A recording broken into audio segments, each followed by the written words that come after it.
ನಿಮ್ಮ ಬರವಣಿಗೆಯನ್ನು ನಾನು ಸಹ ಫೇಸ್ಬುಕ್ ಫ್ರೆಂಡ್ ಆಗಿರೋದ್ರಿಂದ ಓದ್ತಾ ಇರ್ತೀನಿ ಅವಾಗ ಬರ್ತ್ಡೇ ಆಗಿರ್ಬೋದು, ಸಿನಿಮಾ ವಿಮರ್ಶೆ ಆಗಿರ್ಬೋದು, ಅಥವಾ ಎಲ್ಲೋ ಒಂದು ಕಡೆ ನೋಡಿರುವಂತಹ ಒಂದು ಅನುಭವದ ಮಾತುಗಳಾಗಿರ್ಬೋದು, ಅಥವಾ ಯಾವುದೋ ಒಂದು ಹೋಟೆಲ್ಗೆ ಹೋಗಿರ್ತೀರ, ಅಲ್ಲಿ ಕಂಡಿರುವಂಥದ್ದನ್ನು ನಿಮ್ಮ ಕನ್ನಡದ ಬರವಣಿಗೆಯಲ್ಲಿ ಪದಪುಂಜಗಳ ಮೂಲಕ ಒಂದು ರೂಪರೇಷೆಯನ್ನು ಕೊಡ್ತೀರ ಅದಕ್ಕೆ. ಸೊ ಈ ಒಂದು ಥಾಟ್ ಯಾವ ಏಜಲ್ಲಿ ಬಂತು ಆ್ಯಂಡ್ ಏನಕ್ಕೋಸ್ಕರ ನಿಮಗೆ ಕನ್ನಡದ ಮೇಲೆ ಇಷ್ಟೊಂದು ಅಭಿಮಾನ ಮತ್ತು ಪ್ರೀತಿ ಅಂತ? ಇಲ್ಲ, ಯಾವ ಏಜು ಅಂತಂತಿಲ್ಲ. ಅದು ಆಬ್ವಿಯಸ್ಲಿ ಏನು ಅಂತಂದರೆ ಚಿಕ್ಕದಾಗ್ಲಿಂದ ಬಂದಿರೋದೇ ಕನ್ನಡದಲ್ಲಿ. ಸೊ ಅಭಿಮಾನ ಅಂತನದು ಯಾವಾಗಲೂ ಇತ್ತು. ಬಟ್ ಹುಚ್ಚು ಹೆಚ್ಚಾದದ್ದೇ ನಾನು ಇವಾಗ ಹೇಳೋದ್ನಲ್ಲ, ಏನೇ ಒಂದು ನಾನು ಬರೆಯೋಕ್ಕೆ ಹೋದರೂ ಕನ್ನಡದಲ್ಲಿ ಬರಿ, ಮಾತಾಡೋಕ್ಕೆ ಹೋದರೂ ಕನ್ನಡದಲ್ಲಿ ಮಾತಾಡು. ಅದನ್ನು ಹೇಗೆ ಅಂತಂದರೆ ಕ್ರಿಸ್ಟಲೈಸ್ ಅನ್ನೋಕ್ಕಿಂತ ಪಕ್ವತೆ ಅಂತಂತ ಮಾತಾಡು. ಸೊ ಯಾರು ಸಿಕ್ಕಿದ್ರೂ ನಾನು ಕನ್ನಡದಲ್ಲೇ ಮಾತಾಡೋಕ್ಕೆ ಶುರು ಮಾಡಿದೆ. ಅಂದರೆ ನಾನು ಈ ಥರ ಹೇಳಿದ್ರೆ ತಪ್ಪಾಗುತ್ತೆ. ಬಿಕಾಸ್ ತುಂಬ ದೊಡ್ಡ ದೊಡ್ಡ ಗೀತ ರಚನೆಕಾರರಾಗ್ಬೋದು ಎಲ್ಲರೂ, ಅಥವಾ ಬರಹಗಾರರು ಅಂತ ಏನಾಗಿರುತ್ತೆ ಅವರೆಲ್ಲ ತುಂಬ ದೊಡ್ಡ ದೊಡ್ಡ ಪುಸ್ತಕಗಳನ್ನ ಓದಿ ಅವರೊಂದಷ್ಟು ಪಕ್ವತೆಗಳನ್ನ ಮಾಡ್ಕೊಂಡಿರ್ತಾರೆ. ಬಟ್ ನಾನು ಅಷ್ಟು ಅಲ್ದಲೇ ಇದ್ದರೂ ಸಣ್ಣ ಪುಟ್ಟ ಒಂದಷ್ಟು ಪುಸ್ತಕಗಳು ಓದಿದ್ರು ನಾನು ಬದುಕನ್ನು ಜಾಸ್ತಿ ಓದ್ಕೊಂಡು ಬಂದೆ.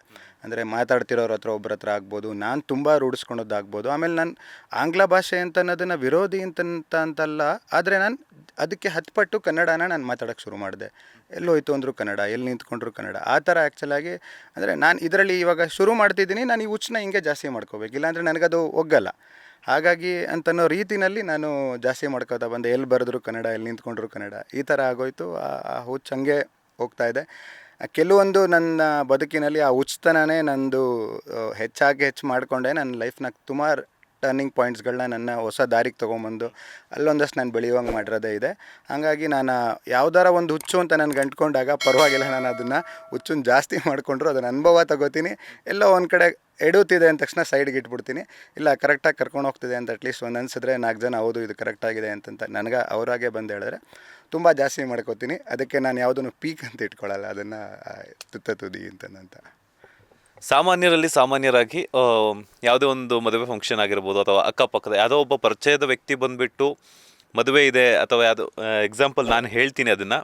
ನಿಮ್ಮ ಫೇಸ್ಬುಕ್ ಪೋಸ್ಟಲ್ಲಿ ನೋಡಿದ್ದು, ಹೂ ಕಟ್ಟುವಂಥ ಹುಡುಗ ಬಂದು ನನ್ನ ಮದುವೆ ಇದೆ ಅಂತ ಅಂದಾಗಲೂ ಕೂಡ ನೀವು ಅವರ ಒಂದು ಮದುವೆಗೆ ಹೋಗಿ ವಿಶಸ್ ಮಾಡಿ, ಸೊ ಅದ್ರ ಜೊತೆಗೆ ಒಂದು ಪದಗಳನ್ನು ಬರೀತೀರ. ಸೊ ಹೆಂಗೆ ಬಂತು, ಯಾರು ಇನ್ಸ್ಪಿರೇಷನ್ನು ನಿಮಗೆ ಈ ಪದಗಳ ಬರವಣಿಗೆಗೆ ಅಂತ? ಹಾಂ, ಆ ಥರ ನೋಡೋಕ್ಕೆ ಹೋದರೆ ನಾನು ಆಗಿನ ಕಾಲದ್ದು ತುಂಬ ಸರಳವಾಗಿ ಬರೆಯೋ ಉದಯಶಂಕರ್ ಆಗ್ಬೋದು, ಅಥವಾ ಈಗಿನ ಕಾಲದ್ದು ಅಂತನಕ್ಕಿಂತ ಜಯಂತ್ ಕಾಯ್ಕಿಣಿಯವರಾಗ್ಬೋದು. ಸೊ ಇವರೆಲ್ಲ ನನ್ನ ಯಾಕಂದರೆ ಅದು ಕೆಲವರು ನನ್ನ ಪುಸ್ತಕ ಓದಿದ್ರೆ ಮಾತ್ರ ಗುರುಗಳು ಅಂತಂತಲ್ಲ, ಅಥವಾ ನಾನು ಅವ್ರನ್ನ ಅನುಸರಿಸ್ತೆ ಅಂತಂದರೆ ಗುರುಗಳು ಅಂತಲ್ಲ. ಎಲ್ಲೋ ಒಂದು ಕಡೆಗೆ ಆ್ಯಕ್ಚುಲಾಗಿ ಒಂದು ಕಡೆಯಿಂದ ಅದು ಎಲ್ಲೋ ಒಂದು ಅಭಿನಭಾವ ಸಂಬಂಧ ಒಂದು ಕಡೆಗೆ ಅದು ತಲುಪುತ್ತೆ. ಆ ಥರದಲ್ಲಿ ನಾನು ಏನಂತಂತೀನಿ, ಅವ್ರನ್ನ ಒಂದಷ್ಟು ಅವ್ರ ಬರವಣಿಗೆಗಳಾಗ್ಬೋದು, ಮತ್ತೊಂದಾಗ್ಬೋದು, ಅವ್ರು ಹಾಡು ಬರೆಯೋ ರೀತಿ ಆಗ್ಬೋದು. ನೀವೇ ಹೇಳಿದ್ರಿ ಅವಾಗ ಒಂದು ಕಾರ್ಪೊರೇಟ್ ಕಂಪ್ನಿನಲ್ಲಿ ಲೋನ್ ಫೆಸಿಲಿಟೇಷನ್ ಕಂಪ್ನಿ ಕೆಲಸ ಮಾಡ್ತೀನಿ ಅಂದರೆ ಅಲ್ಲೊಂದಷ್ಟು ಮಾರ್ಕೆಟಿಂಗ್ ಮಾಡಿರೋದ್ರಿಂದ ಒಂದಷ್ಟು ಗುಣಾಕಾರ ಭಾಗಾಕಾರ ತಾಳೆ ಹಾಕೋದು ಈ ಥರ ಒಂದಷ್ಟು ಅಲ್ಲಿ ಅಭ್ಯಾಸ ಇರೋದ್ರಿಂದ ಅದನ್ನು ಇಲ್ಲಿಗೆ ಒಗ್ಗೂಡಿಸ್ಕೊಂಡೆ. ಅಂತಂದರೆ ನಾನು ಅದನ್ನು ಬರವಣಿಗೆಯಲ್ಲಿ ಇಷ್ಟು ಬರೆದ್ರೆ ಮಾತ್ರ ಸರಿ, ಇಷ್ಟು ಬರೆದ್ರೆ ಅದು ಇಲ್ಲ, ಅದು ಹಳೆಯ ಲೆಕ್ಕಾಚಾರಕ್ಕೆ ಬರುತ್ತೆ. ಈ ಥರ ಒಂದಷ್ಟು ಗುಣಕಾರ ಭಾಗಾಕಾರ ಹಾಕ್ಕೊಂಡು ಹಾಡುಗಳನ್ನು ಕೇಳಿನೂ ಹೋದು, ಪುಸ್ತಕಗಳನ್ನು ಓದಿನೂ ಹೋದು, ಈ ರೀತಿಯಲ್ಲಿ ಒಂದಷ್ಟು ಅಳತೆ ಪಟ್ಟಿನ ಮಾಡಿಕೊಂಡು ನನ್ನನ್ನು ನಾನು ಒಗ್ಗೂಡಿಸ್ಕೊಂಡು ಜಾಸ್ತಿ ಮಾಡ್ಕೋತಾ ಬಂದೆ. ಅಫ್ಕೋರ್ಸ್ ಜಯಂತ್ ಕಾಯ್ಕಿಣಿ ಸರ್ ಆಗ್ಬೋದು, ಉದಯಶಂಕರ್ ಅವ್ರು ಆಗ್ಬೋದು. ಈಗಿನ ಕಾಲದ್ದು ಗುರುಗಳು ಅಂತ ಒಂದಷ್ಟು ಅಂದರೆ, ಬಟ್ ಅಕ್ಷರ ಕಲಿಸಿದ ಆತಮ್ ಗುರು. ಇವಾಗ ನಾನು ಯಾವುದೋ ನಾಗೇಂದ್ರ ಪ್ರಸಾದ್ ಸರ್ ಕೇಳ್ತಿರ್ತೀನಿ, ಕವಿರಾಜ್ ಅವ್ರು ಕೇಳ್ತಿರ್ತೀನಿ. ಇತ್ತೀಚಿನ ಇವಾಗ ಯಾರೇ ಆಗ್ಬೋದು, ಅದು ಪ್ರಮೋದ್ ಮರುವಂತೆ ಆಗ್ಬೋದು, ಸಾಯಿ ಸರ್ವೇಶ್ವರ್ ಆಗ್ಬೋದು, ಸಂತೋಷ್ ನಾಯಕರ್ ಆಗ್ಬೋದು, ಗೌಸ್ಪೀರ್ ಅವ್ರು ಆಗ್ಬೋದು. ಅವ್ರ ಹಿಡಿತ ನಾನು ತುಂಬ ಇದಾಗ್ಬೋದು. ಯಾಕಂದರೆ ಅದನ್ನು ಅವ್ರ ಮಾತೃಭಾಷೆನೇ ಬೇರೆ ಆಗಿರುತ್ತೆ, ಆದರೆ ಅವರು ಹಿಡಿತ ಕನ್ನಡದಲ್ಲಿ ತುಂಬ ಅದ್ಭುತವಾಗಿದೆ. ಈ ಥರ ಒಂದಷ್ಟು ನಾವು ಅದನ್ನು ಎಲ್ಲಿ ನೋಡಿದ್ರೂ ಅದನ್ನು ನಂಗೆ ಕಲಿಯೋ ಹುಚ್ಚಿದೆ. ಹಾಗಾಗಿ ಗುರುಗಳು ಅಂತಂತ ಅವ್ರನ್ನ ಪೂಜ್ಯ ಭಾವನೆಯಲ್ಲಿ ಅಲ್ಲಿ ಮತ್ತು ಇಲ್ಲಿ ಜಯಂತ್ ಕಾಯ್ಕಿಣಿ ಇವ್ರು ನೋಡೆ. ಬಟ್ ಅಕ್ಷರ ಕಲಿಸಿದ ತಮ್ಮ ಗುರು ಅಂತ ನೋಡಿದಾಗ ಇವರೆಲ್ಲ ಗುರುಗಳೇನೆ. ಇವಾಗ ನಿಮ್ಮ ಹತ್ರ ಮಾತಾಡ್ತಿರ್ತೀನಿ, ನಿಮ್ಮ ಹತ್ರ ನೀವು ಶುರು ಮಾಡಿದ ರೀತಿ ಆಗ್ಬೋದು, ಕಲಾ ಸರಸ್ವತಿ ಈ ಥರ ಯಾರಿಗೂ ಹೋಗಲ್ಲ. ಸೊ ಓಕೆ, ಇದೊಂದು ಈ ಥರ ಪ್ರತಿಯೊಂದು ಜಾಗದಲ್ಲೂ ಕಲಿಯೋದಿರುತ್ತೆ, ಅದನ್ನು ನಾನು ಒಗ್ಗೂಡಿಸ್ಕೊತಾ ಹೋಗ್ತೀನಿ. ಫಸ್ಟ್ ಟೈಮ್ ನಿಮ್ಮ ಹೆಂಡತಿಗೆ ಯಾವುದಾದ್ರೂ ಒಂದು ಪದಗಳಲ್ಲಿ ಏನಾದರೂ ಬರೆದಿದ್ದುಂಟಾ? ಅದನ್ನು ಈಗ ನಮ್ಮ ಬಾಸ್ ಟಿವಿ ವೀಕ್ಷಕರ ಜೊತೆ ಶೇರ್ ಮಾಡ್ಕೊಳ್ಳೋದಾದರೆ ಏನಂತ ಬರೆದಿದ್ರಿ? ನಿಮ್ಮ ಪದಗಳ ಮೂಲಕ ನಿಮ್ಮ ಹೆಂಡತಿಯನ್ನು ಯಾವ ರೀತಿ ವರ್ಣನೆ ಮಾಡಿದ್ರಿ ಅಂತ? ಇಲ್ಲ, ನಾನು ಪದಗಳಲ್ಲಿ ವರ್ಣನೆ ಮಾಡಿದ್ದು ಆ ಥರ ಇಲ್ಲ. ಯಾಕಂದರೆ ಸಾಮಾನ್ಯವಾಗಿ ನಾವು ಜೊತೆಗಿರೋದು. ಏನು ಅಂತಂದರೆ, ಒಂದು ಹುಟ್ಟುಹಬ್ಬಕ್ಕೆ ಅವ್ರಿಗೆ ನಾನು ಗಿಫ್ಟೇ ಕೊಡಬೇಕು ಅಂತ ಒಂದು ಸಾಂಗೇ ಬರೆದಿದ್ದೀನಿ.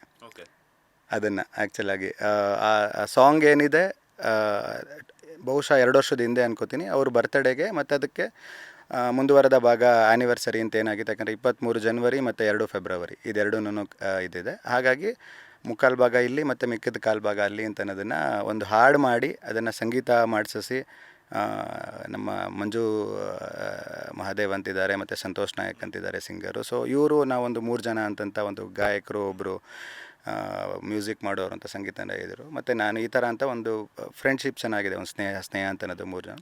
ಹಾಗಾಗಿ ಅಲ್ಲೊಂದು ನನ್ನ ಮಗನಿಗೆ ಅಂತಂತ ಹುಟ್ಟೋದು ಒಂದು 6 ತಿಂಗಳಿಗೊಂದು ಹಾಡು ಅಂತಂತ ಮಗು ನಮಗಾಗಿ ವರವಾಗಿ ಅಂತಂತ ಈ ಥರ ಮಾಡೋದಿದೆ. ಅದು ಅವ್ರಿಗೆ ನಾನು ಹೇಳ್ದೆಲೇನೇ ಉಡುಗೊರೆ ಕೊಟ್ಟಿರೋದು ಹೌದು, ಸರ್ಪ್ರೈಸ್ ಥರ. ಆ ಸರ್ಪ್ರೈಸ್ ಕಂಡು ಅವ್ರ ಕಡೆಯಿಂದ ಯಾವ ರೀತಿ ರಿಯಾಕ್ಷನ್ಸ್ ಬಂತು, ಎಷ್ಟು ಥ್ರಿಲ್ ಆದರು ಅಂತ? ಅವ್ರು ಸ್ವಲ್ಪ ಭಾವನೆ ತೋರಿಸೋದು ಕಡಿಮೆ, ಸ್ವಲ್ಪ ಶೈಯಿಂಗ್ ನೇಚರ್, ನಾಚಿಕೆ ಸ್ವಲ್ಪ ಜಾಸ್ತಿ, ಹೇಳ್ಕೊಂಡಿರ್ತಾರೆ. ಆ ಥರದ್ರಲ್ಲಿ ತುಂಬ ಎಕ್ಸೈಟ್ ಆಗಿದ್ದರು. ನಾನೇ ಏನೇನೋ ಬೇರೆ ಬೇರೆ ಥರದಲ್ಲಿ ಅವ್ರಿಗೆ ಇವಾಗ ಲಾಸ್ಟ್ ಇಯರು ಬಂದು ಅವ್ರಿಗೆ ಎಲ್ಲೋ ಒಂದು ಕಡೆ ಕರ್ಕೊಂಡೋದಾಗ್ಬೋದು, ಅವ್ರಿಗೆ ಗೊತ್ತೇ ಇಲ್ಲ. ಆ ಥರದ್ರಲ್ಲಿ ನಂದು ಅದು ಇವತ್ತಿಗೆ ಅಂತಂತಲ್ಲ, ಪ್ರತಿ ವರ್ಷ ಅಲ್ಲ ಪ್ರತಿ ದಿವಸ ಇದೆ, ಅದು ಯಾವಾಗಲವರೆಗೂ ಇರುತ್ತೆ. ಅದನ್ನು ಸಾಹಿತ್ಯ ರೂಪದಲ್ಲಿ ಕೊಟ್ಟದ್ದು ಅದಂತೂ ಹೌದು. ಅವ್ರಿಗೆ ಹಾಡು ಬರೆದು ಕೊಟ್ಟಾಗ ಆ ನಗು ಅಂತಂತೂ ಕಾಣಿಸ್ತಿತ್ತು, ಬಟ್ ಅವ್ರು ಅದನ್ನು ಎಕ್ಸ್ಪ್ರೆಸ್ ಮಾಡಿಲ್ಲ. ನನಗೆ ಅದು ಅರ್ಥ ಆಯಿತು ಅವ್ರು ಎಷ್ಟು ಮಟ್ಟದಲ್ಲಿ, ಯಾವ ತೂಕದಲ್ಲಿ ಖುಷಿಯಾಗಿದ್ದರು ಅಂತ. ಲೇಟೆಸ್ಟ್ ಹಾಗೂ ಇಂಟ್ರೆಸ್ಟಿಂಗ್ ಸುದ್ದಿಗಳಿಗಾಗಿ ಬಾಸ್ ಟಿವಿ ಕನ್ನಡ ಚಾನೆಲ್ನ ಸಬ್ಸ್ಕ್ರೈಬ್ ಮಾಡಿ, ಹಾಗೆಯೇ ಬೆಲ್ ಐಕಾನ್ ಪ್ರೆಸ್ ಮಾಡಿ. ಇದರ ಜೊತೆಗೆ ಫೇಸ್ಬುಕ್, ಇನ್ಸ್ಟಾಗ್ರಾಮ್, ಎಕ್ಸ್ನಲ್ಲೂ ಮಿಸ್ ಮಾಡದೆ ಫಾಲೋ ಮಾಡಿ.